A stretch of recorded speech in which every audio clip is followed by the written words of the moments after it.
আসসালামু আলাইকুম। তো এখানে মেরা পিঠা বানাইলাম, আর এখানে মরিচ বাটা আর নারিকেল আর গুড় দিয়ে পুর বানাইলাম।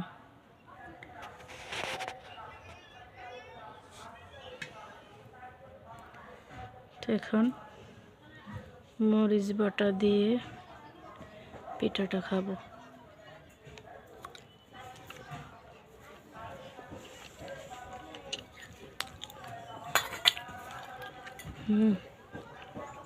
অনেক মজা। যাদের ঠান্ডা জ্বর আছে তাদের জন্য অনেক ভালো।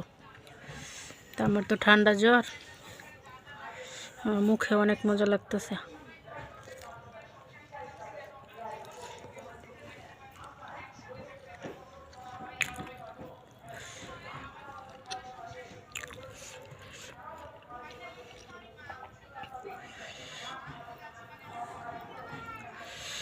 এই পুরটা বানাইছিলাম পিঠার ভিতরে দেওয়ার জন্য, তো পিঠার ভিতরে আর দেওয়া যায় না, তো এইভাবে আমি রাখলাম, তো এইভাবেই খাওয়ার জন্য।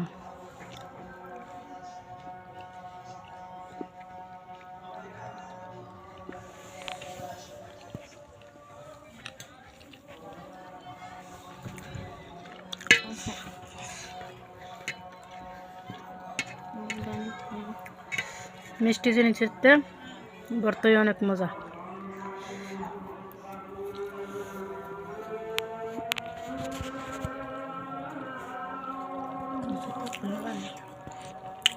তো সবাই দোয়া করবেন, ভিডিওটা বেশি বেশি করে শেয়ার করে দেবেন,